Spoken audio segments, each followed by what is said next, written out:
వైఎస్ఆర్సీపీ అధినేత వైఎస్ జగన్ ప్రకటించిన BC declaration పై సర్వత్రా హర్షాతిరేకాలు వ్యక్తం అవుతున్నాయి. తూర్పుగోదావరి జిల్లా జగ్గంపేట నియోజకవర్గం గోకవరంలో పార్టీ నేత జ్యోతుల చంటిబాబు ఆధ్వర్యంలో మహానేత వైఎస్ఆర్ విగ్రహానికి పాలాభిషేకం చేస్తున్నారు. దీనికి సంబంధించి మరిన్ని వివరాలను అందించేందుకు అక్కడి నుంచి మా ప్రతినిధి హరీష్ లైవ్ లో సిద్ధంగా ఉన్నారు. హరీష్, చెప్పండి.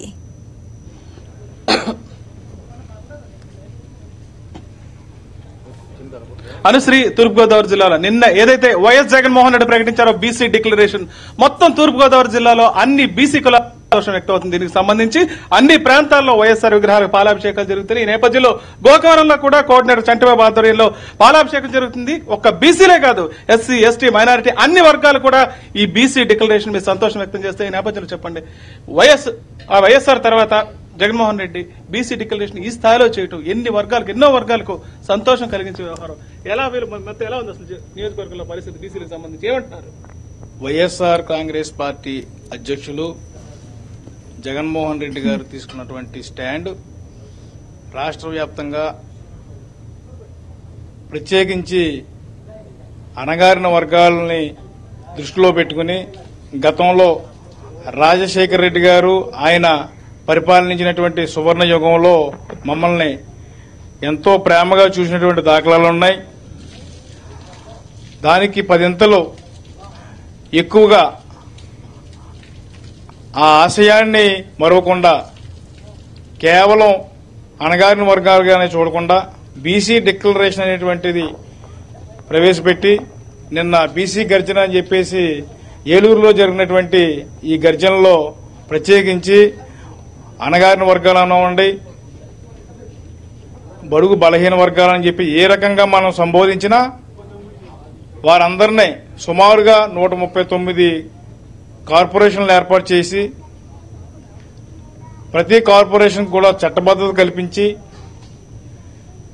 ఆ బీసీ కులాలను ఉద్ధరించే దిశగా సంవత్సరానికి 15,000 కోట్లు బడ్జెట్ ని కేటాయించడం అనేటువంటిది భారతదేశంలోనే ఏ వర్గానికి కూడా చేసినటువంటి దాఖలాలు లేవు.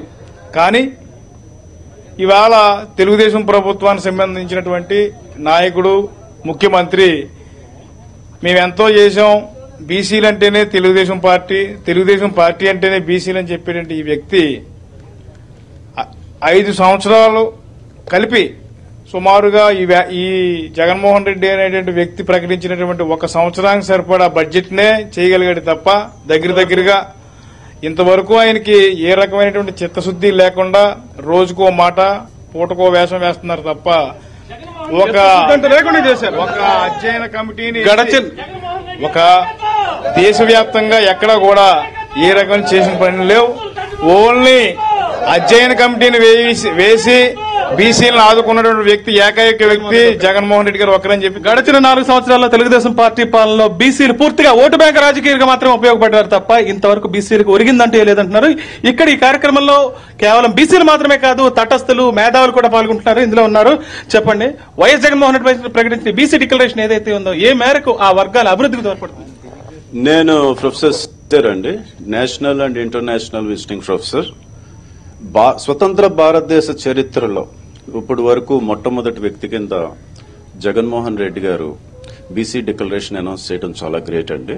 ఎందుకంటే 2014 బీసీ డిక్లరేషన్ చంద్రబాబు నాయుడు గారు మరియు మహాకూటమి తీసుకుంటే ఏ రకమైనటువంటి లీగలైజేషన్ లేదు.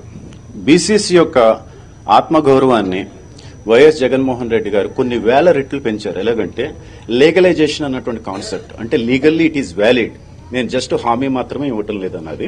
అదే రకంగా రెండోది చూసుకున్నాము కనుకన్నట్టయితే తెలుగుదేశం ప్రభుత్వం వారు వాళ్ళ యొక్క మహాకూటమి టైంలో 2 కేంద్ర మంత్రులు పెట్టుకున్నారు. ఆ టైంలో ఇంచుమించు 30+ బీసీ కులాలు ఓబీసీకి వెళ్లాల్సి ఉంటుంది.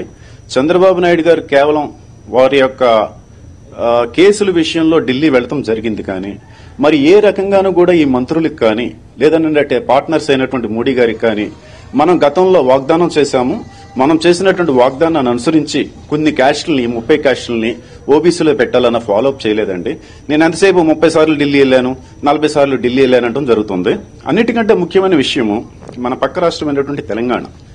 తెలంగాణలో ఇంచుమించు ఒక 30 బీసీ కులాలని తీసివేయడం జరిగినట్టు తెలిసింది. ఆ సమయం నందు కనీసం జగన్మోహన్ రెడ్డి గారు లాంటి వాళ్ళు దాన్ని ఆ 30 కులాలని మళ్లీ బీసీలో పెడతాక చేసినటువంటి ప్రయత్నాన్ని వీళ్లు వంచిస్తున్నారు, అది చేస్తున్నారు, ఇది చేస్తున్నారు, కుట్ర దగ అని చెప్పారు. ఈయనకి చేయటం చేత కాదు, చేసేవాళ్ళని చేయనివ్వరండి. అదే రకంగా 4వ ముఖ్యమైన పాయింట్ ఏంటంటే, ఒక 2 లక్షల ఉద్యోగాలు నేను ప్రకటిస్తాను, 2 లక్షల ఉద్యోగాలు నేను భర్తీ చేస్తాను, తద్వారా బీసీస్, ఎస్సీస్, ఎస్టీస్ చాలా లబ్ధి పొందుతారని తెలియజేయటం అన్నది నిరుద్యోగులకి చాలా శుభవార్త అండి. 5వ ముఖ్యమైన పాయింట్ కనుక వచ్చింది కనుకన్నట్టయితే 50% contract works in a legal manner కింద బీసీస్ కి, ఎస్సీస్ కి ఇష్టం అన్నది చాలా హ్యాట్స్ ఆఫ్ అండి. వాళ్ళ యొక్క జీవన ప్రమాణాలు చాలా మెరుగవుతాయి. లాస్ట్ బట్ నాట్ లీస్ట్ చాలా ముఖ్యమైన పాయింట్ ఏంటంటే, బీసీస్ అందరినీ కూడా 50% నామినేటెడ్ పొజిషన్స్ లో నేను పెడతానన్నది చాలా హర్షించదగ్గ విషయం. వీళ్లు కూడా ఏంటంటే అధికారాన్ని సమానంగా షేర్ చేసుకోవటానికి అన్ని రకాల అవకాశాలు ఇచ్చినటువంటి మొట్టమొదటి వ్యక్తి జగన్మోహన్ రెడ్డి గారండి. ప్రధాన అంశాలు చెప్పారు. 139 కార్పొరేషన్లు ఏర్పాటు చేయడమే కాకుండా రాజకీయంగా బీసీలు ఎదగటానికి అవసరమైన అనుకూలమైన పరిస్థితుల్ని వైఎస్ జగన్మోహన్ రెడ్డి బీసీలకు కల్పించారని ఇక్కడ ఆనందం వ్యక్తం అవుతుంది. Anusri. Right, thank you Harish.